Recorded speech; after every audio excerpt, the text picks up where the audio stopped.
Hello guys, welcome back to the channel. आज की video में हम देखेंगे अबाउट बिग डेटा एनालिटिक्स। तो बिग डेटा एनालिटिक्स आपका काफ़ी सारे उसमें रहता है, काफ़ी सारे सेमेस्टर्स में रहता है। तो आप एक बार अपना सब्जेक्ट कोड चेक कर लेना कि आपका कौन सा सब्जेक्ट कोड के लिए है। तो इस वाली जो वीडियो है उसमें हम देखेंगे अबाउट यूनिट 4, क्योंकि हमने सारी यूनिट्स पहले कवर कर ली हैं। तो ये machine learning with big data होता है, तो इसके लिए आपको मशीन लर्निंग पहले से आना चाहिए। अगर नहीं भी आता है तो भी कोई दिक्कत नहीं है। हम सारे कॉन्सेप्ट्स ध्यान से अच्छे से पढ़ेंगे।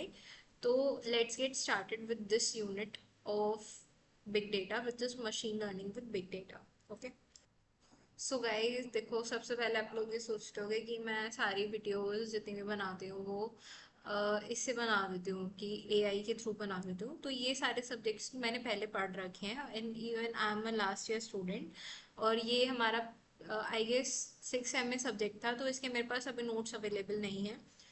प्लस ये सब्जेक्ट्स जो है, जितने भी मैं अभी अपलोड कर रही हूँ रिसेंटली, जैसे आपका ओबी हो गया, या मैंने A D B M S भी, उसकी भी वीडियोस अपलोड करी थी। तो वो सारे वही हैं सब्जेक्ट्स जो मैंने ऑलरेडी क्लियर कर रखे हैं और उनके मेरे पास नोट्स अवेलेबल नहीं है। ठीक है। सो अगर आपको उसके लिए लगता हो तो I am really very sorry, but seriously मेरे पास नोट्स नहीं है, इसलिए मेरे को एआई का यूज़ करना पड़ता है to get all the syllabus. But ये सारा आपके सिलेबस में से ही होता है, सो डोंट वरी। तो वीडियोस को ध्यान से देखा करो, ठीक है, ध्यान से पढ़ा करो चीज़ों को। तो अभी अब हम स्टार्ट करते हैं with machine learning techniques for big data modelling. अब इसमें क्या होता है, देखो ये सारी चीज़ें आपकी फोकस करती हैं या तो स्केलेबिलिटी पे और एफिशिएंसी पे। तो इसमें कुछ मशीन लर्निंग टेक्निक्स हम यूज़ करते हैं जिसमें कुछ काइंड ऑफ एल्गोरिदम्स होते हैं, कुछ असेंबल मेथड्स होते हैं हमारे पास। प्लस हम डीप लर्निंग का भी यूज़ करते हैं, जिसके आप आगे कॉन्सेप्ट्स पढ़ोगे, या अगर आप पढ़ना चाहते हो तो ऑलरेडी उसकी वीडियोस भी अवेलेबल है मेरे यूट्यूब चैनल पे। बट नेक्स्ट सेमेस्टर में आपके सब्जेक्ट्स आएंगे वो वाले। तो उसमें हमें पढ़ाया जाता है जैसे CNN हो गया। तो जो CNN होता है पर्टिकुलरली, ये आपका इमेज डेटा सेट्स पे काम करता है। वहीं पे अगर हम बात करें RNNs की, तो RNNs होते हैं आपके recursive neural networks, sorry recurrent neural networks, जो हमारे कॉन्टिन्यूस डेटा पे या फिर टेक्सचुअल डेटा पे काम करते हैं।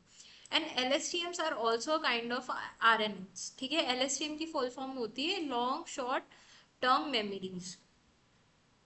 तो हमारे पास जो कोर ML टेक्निक्स हैं फॉर बिग डेटा, तो ये कुछ यहाँ पे टाइप्स हमें दे रखे हैं जो हमें पढ़ने हैं। यहाँ पे 6 टाइप्स हमें दे रखे हैं। तो इसमें सबसे पहले आता है असेंबल लर्निंग। तो इसमें हम कुछ टेक्निक्स जैसे कि रैंडम फॉरेस्ट या ग्रेडियंट बूस्टिंग, इन सारी चीज़ों को हम यूज़ करते हैं for large data sets.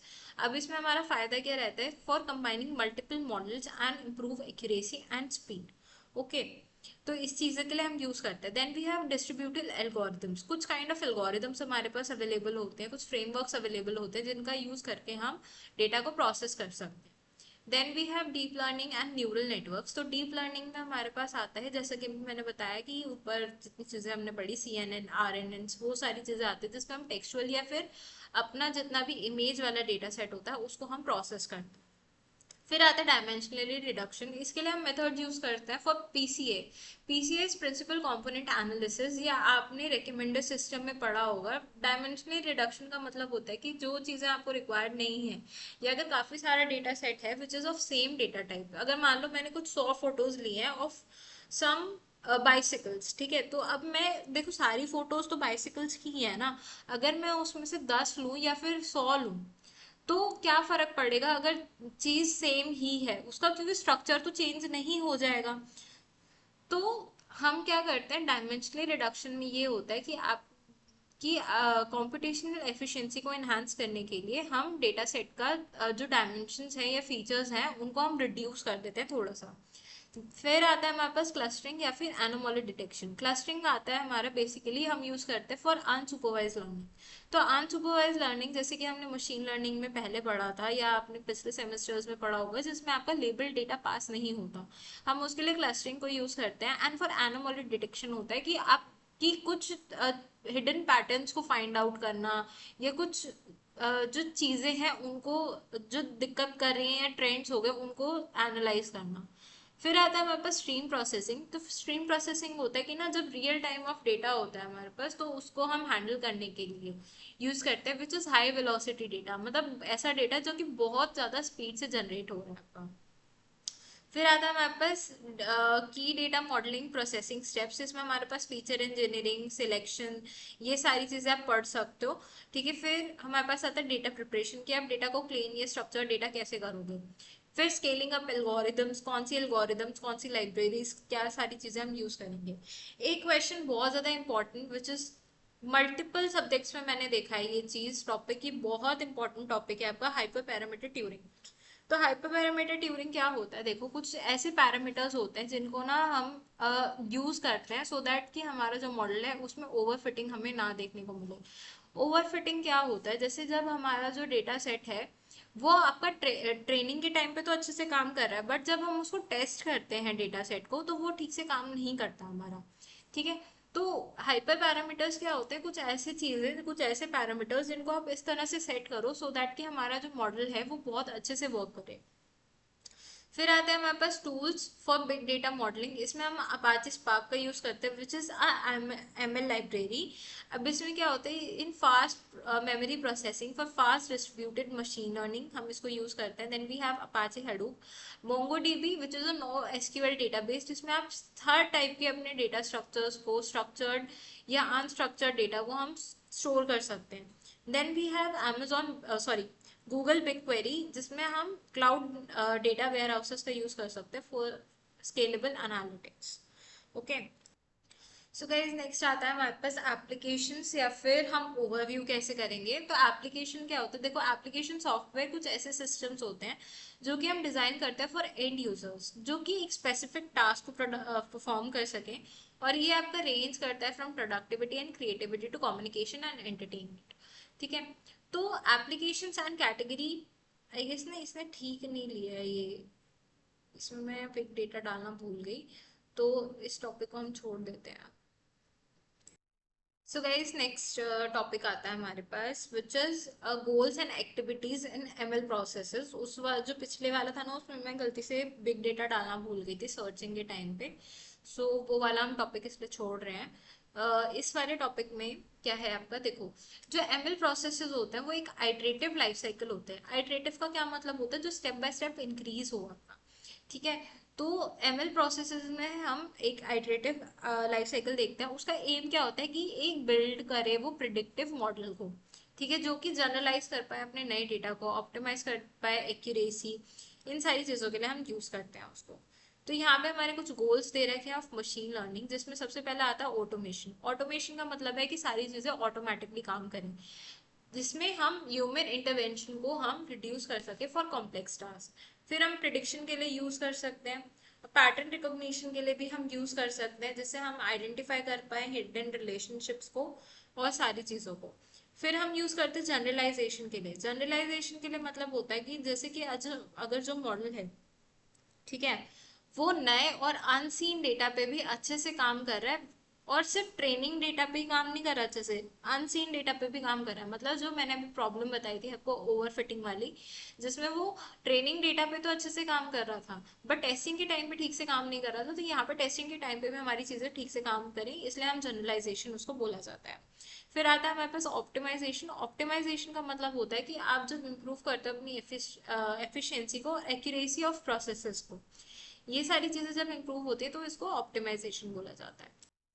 Next आता है हमारे पास की एक्टिविटीज इन एमएल प्रोसेसेस। देखो इसमें ना सिंपल जो ये वाला टॉपिक है, इसमें आपको सिंपल सिर्फ सॉफ्टवेयर की लाइफ साइकिल बता रखी है, जिसमें हम प्रॉब्लम डिफाइन करते हैं कि एक्चुअल में प्रॉब्लम है क्या, बिजनेस गोल्स हमारे क्या हैं, डेटा कलेक्शन करते हैं, डेटा क्लीनिंग करते हैं, प्री प्रोसेस करते हैं। Then we do EDA which is exploratory data analysis. इसमें हम डेटा को विजुअलाइज करते हैं using statistical tools to uncover patterns and insights. ठीक है, फिर आता है हमारे पास फीचर इंजीनियरिंग एंड सिलेक्शन, जिसमें हम फीचर्स को सिलेक्ट करते हैं और इंजीनियरिंग करते हैं उसके ऊपर। फिर हम करते हैं मॉडल सिलेक्शन एंड ट्रेनिंग। आप इसमें अप्रोप्रिएट एल्गोरिदम्स का यूज करते हो, सही टाइप ऑफ ट्रेनिंग मेथड्स हम यूज करते हैं जिसको ट्रेनिंग मॉडल्स भी बोलते हैं, वो आपको सारे सिलेक्ट करने होते हैं। और उसके बाद हम मॉडल इवेलुएशन करते हैं या ट्यूनिंग करते हैं। अब इसके लिए ना हमारे पास क्या होता है, इसके लिए हम कंफ्यूजन मैट्रिक्स, F1 स्कोर, जो कि हमारी सारी चीज़ों को एनालाइज करके हमें एक पर्टिकुलर नंबर प्रोवाइड कर सके, सो दैट कि हम समझ पाए कि हमारे मॉडल की एक्यूरेसी एग्जैक्टली आ कितनी रही है। वो सारी चीजें हम समझते हैं। फिर हम मॉडल को डिप्लॉय करते हैं टू द एंड यूजर, और फिर हम उसको मॉनिटर और मेंटेनेंस करते हैं उस चीज की, जिसमें मतलब होता है कि जब आप मॉडल डिप्लॉय कर देते हो उसके बाद भी आपका काम खत्म नहीं होता। मॉडल को अपने क्लाइंट को देने के बाद भी आपको उसमें अपडेशंस करनी होती है, टाइम टाइम पे अपडेट करने का होते हैं, तो वो सारी चीजें आपको देनी होती हैं। ठीक है। नेक्स्ट टॉपिक आता है हमारे पास data exploration through summary statistics. तो इसमें क्या होता है, ये एक foundational initial phase of analysis है जिसमें आप डिस्क्रिप्टिव मेट्रिक्स देते हो, जैसे कि मीन, मीडियन, स्टैंडर्ड डेविएशन। मतलब जितने भी हम मैथ्स में स्टैटिस्टिक्स में जितने भी चीज़ें पढ़ते हैं वो सारी चीज़ें हम यहाँ पे डिफाइन करते हैं। तो अब यहाँ पे क्या होता है, देखो की समरी स्टैटिस्टिक्स एंड टेक्निक्स में हम समरी प्रोवाइड करते हैं यूजिंग स्टैटिस्टिकल मेथड्स। तो यहाँ पे सेंट्रल टेंडेंसी में, ये एक छोटे में भी पढ़ते हैं ना 9th-10th क्लास में कि सेंट्रल टेंडेंसी क्या होता है, तो उसमें मीन मीडियन मोड देते हो। तो उसमें क्या होता है, जब मीन होता है उसमें हम एक एवरेज वैल्यू देते हैं, मीडियन में हम मिडिल वैल्यू देते हैं, सो दैट कि हम एनालाइज कर पाए चीज़ों को कि मिड में कौन सी ज़्यादा वैल्यू आ रही है हमारे पास। सॉरी, एक सेकेंड, सॉरी। हाँ, तो यहाँ पे मीडियन बता दिया मैंने। मोड जो होता है हमारा एक मोस्ट फ्रिक्वेंट वैल्यू होती है कि अगर हम 10 नंबर्स लिए हैं जिसमें हमारा 2-3 टाइम्स आ रहा है, बाकी सारे नंबर्स 1 टाइम रिपीट हो रहे हैं, तो हम मोड क्या होगा हमारे पास 2, क्योंकि it is most frequently occurring value. Okay. फिर हमारे पास आता है डिस्पर्शन या फिर स्प्रेड। तो डिस्पर्जन या स्प्रेड में आपकी आपका डेटा किस तरह से स्प्रेड है वो सारी चीज़ें, उसमें हम रेंज, स्टैंडर्ड डेविएशन, वेरिएंस, ये सारी चीज़ें लेके चलते हैं। और एक इंटर क्वार्टाइल रेंज हमारे पास आती है जिसको हम क्या बोलते हैं, एक ऐसी रेंज जो कि the range of middle 50% of data. ठीक है, मिडिल 50% की डेटा की जितनी रेंज होती है जो कि हमारे आइडेंटिफाई करने में हेल्प करती है हमें आउटलायर्स। आउटलायर्स क्या होती है, कुछ ऐसी वैल्यूज जो कि हमारे डेटा से बिल्कुल ही हटके हैं। फॉर एग्जांपल, अगर मैंने सारे एम्प्लॉयज के साथ कंपनी के बॉस की या जो भी ओनर है उसकी सैलरी रख दी, तो the salary of the owner of company is consider as an outlier, क्योंकि उसकी तो बहुत ज्यादा सैलरी होगी। जो एम्प्लॉयज है उनकी हजारों में होगी, ज्यादा में लाख में होगी, बट उसकी तो बहुत ही ज्यादा सैलरी होगी because he is the owner of the company. ये सैलरी क्या होगी, मतलब उसकी जो भी कमाई है वो। फिर हम शेप और डिस्ट्रीब्यूशन के बेसिस पे हम स्क्यूनेस या फिर क्यूटोसिस लेते हैं, जिसमें हम टेल्डनेस डिफाइन करते हैं। और स्क्यूनेस में आता है कि आपका जो डेटा है वो कितना ज़्यादा एसिमेट्रिक है। एसिमेट्रिक का मतलब होता है कि मतलब जो फर्स्ट हाफ और सेकेंड हाफ में कितना ज़्यादा डिफरेंस है। ठीक है। रिलेशन के बेसिस पे हम कोरिलेशन मैट्रिक्स हम डिफाइन करते हैं। उसके बाद आता है हमारे पास कोर स्टेप्स कौन से होते हैं फॉर समरी बेस्ड एक्सप्लोरेशन। तो हम इनिशियल डेटा एक्सपेंशन करते हैं, ठीक है, जो स्टार्टिंग में होता है आपका। फिर आता है हमारे पास यूनिवेरिएंट एनालिसिस। इसमें हम सिंगल वेरिएबल को लेके हम एनालिसिस करते हैं और स्टैटिस्टिक्स हम कैलकुलेट करते हैं। फिर आता है बाई वेरिएट। बाई वेरिएट का मतलब जैसे यहाँ पे नाम से ही समझ आ रहा है कि bi means two and variate means variables. दो वेरिएबल्स के बेसिस में हम उसमें रिलेशन अंडरस्टैंड करते हैं, that what is the relation between two of the variables that we are using for correlation finding. फिर आता है हमारे पास आउटलायर डिटेक्शन। आउटलायर डिटेक्शन में हम यूज करते हैं for Z score. Z score या जी स्कोर हम यूज करते हैं for detecting how much outliers are we having in particular data set. Tools for summary statistics में हम पाइथन यूज करते हैं, आर यूज करते हैं, एक्सेल या बीआई टूल्स हम यूज करेंगे। ठीक है, सो इस टॉपिक में इतना ही है। नेक्स्ट टॉपिक आता है हमारे पास data preparation, classification and regression. तो ये कुछ सुपरवाइज लर्निंग के चीज़ें होती है जो हम सुपरवाइज मशीन लर्निंग में सीखते हैं। सुपरवाइज मशीन लर्निंग क्या होता है, जहाँ पे आप अपने डेटा को सारा लेबल डेटा पास करते हो, मतलब इनपुट के साथ हम आउटपुट भी पास करते हैं चीज़ों का। फिर हमारे पास यहाँ देखो सबसे पहले क्या आता है, data preparation step. Data preparation की क्या स्टेप्स होते हैं, सबसे पहले आपको डेटा को क्लीन करना होता है, मतलब उसमें जितनी भी डुप्लीकेट वैल्यूज हैं, इनकंसिस्टेंसीज हैं, वो सबको रिमूव करना होता है, करेक्ट करना होता है। फिर हमारे पास आता है हैंडलिंग कैटेगोरिकल वैल्यूज। तो इसके लिए आप कौन सी दो टेक्निक्स यूज कर सकते हो, इसमें आप वन हॉट एनकोडिंग और लेबल एनकोडिंग, इन दो चीज़ों का हम यूज कर सकते हैं, सो दैट कि जब हमारे पास कैटेगोरिकल वैल्यूज होती हैं। फिर हमारे पास आता है फीचर स्केलिंग। फिर लास्ट में आता है हमारे पास स्प्लिटिंग डेटा। स्प्लिटिंग डेटा का मतलब है कि ना आप अपने डेटा सेट को ट्रेनिंग और टेस्टिंग के बेसिस पे कुछ रेशियोज में डिवाइड करते हो। तो हमेशा रेशियो 80-20 का नहीं रहता, इट माइट बी 70 और 30। तो ये वेरी करता रहता है कि आप अपने डेटा को, कुछ डेटा हम ट्रेनिंग के लिए रखते हैं, फिर बाद में 20% ऑफ डेटा हम रखेंगे कि ना ये क्वेश्चन अब हम इसको टेस्ट करने के लिए यूज करेंगे, या ये डेटा हम टेस्ट करने के लिए यूज करेंगे। ठीक है। फिर आता है हमारे पास क्लासिफिकेशन, जिसको प्रिडिक्टिंग डिस्क्रीट लेबल्स भी बोला जाता है। तो इसमें कुछ कॉमन एल्गोरिदम्स होते हैं, जिसमें हम लॉजिस्टिक रिग्रेशन हो गया, जहाँ पे आप प्रिडिक्ट करते हो probability of binary outcome. Decision trees हमारे पास होते हैं, रैंडम फॉरेस्ट, कुछ कॉमन एल्गोरिदम्स जो हमें दे रखी है, के nearest neighbour which is KNN। और ये मोस्टली आस्क क्वेश्चन है फॉर मशीन लर्निंग। अगर मशीन लर्निंग वाला तो खैर कोई नहीं देख रहा होगा, but this is the most common algorithm which is asked for 15 और 7.5 मार्क्स इन एमडी सिलेबस। फिर आता है हमारे पास रिग्रेशन, जिसमें हम प्रिडिक्ट करते हैं फॉर कॉन्टिन्यूस वैल्यूज, मतलब जितनी भी कॉन्टिन्यूस वैल्यूज हैं उनके लिए प्रिडिक्ट करते हैं। और इसको हम यूज कर रहे थे फॉर डिस्क्रीट लेवल्स। ठीक है, ये याद रखना थोड़ा सा डिफरेंसेस के बीच में।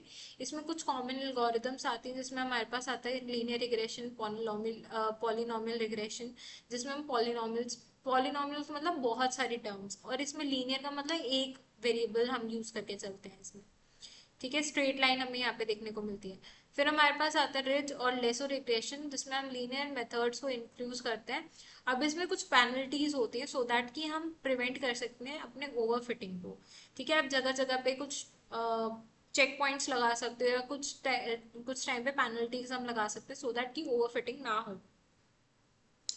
डिसीजन ट्री या रैंडम फॉरेस्ट रिग्रेशन हम यूज कर सकते हैं। इवैल्यूएशन मैट्रिक्स में हमारे पास आता है mean square, sorry, mean squared error हम यूज करते हैं, root mean squared error use करते हैं, और आर स्क्वायर स्कोर भी हम डिफाइन करते हैं यहाँ पे। तो यहाँ पे की डिफरेंस है, आप वीडियो को पॉज करके पढ़ सकते हो। और कॉमन टूल्स इसमें पाइथन लाइब्रेरीज में scikit-learn रहती है, which is the most common library for your machine learning implementation. Pandas आपका डेटा मैनिपुलेशन के लिए यूज होता है। numpy is numerical Python which is for numerical competitions. और ये हमारे रहता है for data visualisation, which is Matplotlib and Seaborn. ठीक है, और यहाँ पे वर्टेक्स एआई भी दे रखा है, which is managing the work flow of machine learning. तो अब हम पढ़ते हैं about the last topic of this unit, which is cluster analysis. तो क्लस्टर एनालिसिस हमारा अनसुपरवाइज मशीन लर्निंग में आता है, जिसमें हम पार्टीशन करते हैं डेटा को into groups which is clusters. तो अब क्या होता है, सिमिलर बेसिस पे आप डिवाइड कर देते हो ग्रुप्स को। फॉर एग्जांपल, अगर मैं कुछ डेटा सेट ले रही हूँ of some circles, some triangles and some rectangles, तो इसमें मैं 3 क्लस्टर्स बनाऊंगी। जैसे एक ग्रुप होगा मेरा सर्कल्स का, एक ग्रुप होगा मेरा ट्राइंगल्स का, और एक ग्रुप होगा मेरा रेक्टेंगल्स का। ठीक है। फिर आता है हमारे पास की एक्सपेक्ट्स क्या रहते हैं। देखो, एक तो गोल ये रहता है कि ना हम मिनिमाइज कर सकें, सॉरी मैक्सिमाइज कर सके सिमिलैरिटीज को यूजिंग ग्रुप्स। मतलब जो सिमिलर चीजें आप उनको ग्रुप्स बना दो, और हम मैक्सिमाइज कर सकते हैं डिफरेंस बिटवीन ग्रुप्स। मतलब जैसे दो अगर अलग अलग ग्रुप्स हैं, अगर फॉर एग्जांपल कोई सर्कल का ग्रुप है और कोई रेक्टेंगल का ग्रुप है, तो हम उनको डिफरेंट कर देंगे, बहुत ज्यादा उसमें डिफरेंसेस कर देंगे या दूरियां बढ़ा देंगे। फिर आता है मेथडोलॉजी। इसमें मेथडोलॉजी में आपका ये रहता है कि as an supervise technique it does not require pre defined labels to make it ideal for exploratory data analysis. ठीक है, क्योंकि जो अनसुपरवाइज लर्निंग है उसमें आप सिर्फ आउटपुट पास कर सॉरी इनपुट पास करते हो, उसमें हमें आउटपुट नहीं देते हैं। उसके बेसिस पे आपको सिर्फ पैटर्न्स के बेसिस पे क्लस्टर्स बनाने होंगे। की टेक्निक्स इसमें यूज होते हैं, K means, hierarchical clustering, fuzzy C means. ठीक है। एप्लीकेशंस इसकी यूज होते हैं marketing, data science, biology and image processing. Because क्योंकि इसमें पैटर्न रिकॉग्निशन, इमेज सेगमेंटेशन है, तो ये इमेज प्रोसेसिंग में यूज होते हैं। स्टेप्स क्या रहते हैं फॉर इफेक्टिव एनालिसिस। इसमें हम डेटा सिलेक्शन करते हैं, रेलिवेंट फीचर्स का यूज करते हैं, स्टैंडर्डाइजेशन यूज करते हैं, एल्गोरिदम सिलेक्शन हमारा होता है। एल्गोरिदम सिलेक्शन का मतलब है कि आप जो भी काम कर रहे हो उसके बेसिस पे आपको एक अप्रोप्रिएट मेथड को चूज करना होता है। फिर हमारे पास आता है इवैल्यूएशन। इवैल्यूएशन का मतलब है कि जितना भी आपने क्लस्टर्स यूज करा है, आप उसको इंश्योर करते हो that it is they are actionable and meaningful. ठीक है। So guys, this was all about unit 4, और इसके साथ हमारा सिलेबस इसका पूरा कंप्लीट हो जा रहा है। बाकी वीडियोस ऑलरेडी अपलोडेड हैं, आप चैनल पे जाके प्लेलिस्ट चेक कर सकते हो for big data analysis. And guys, thanks for watching.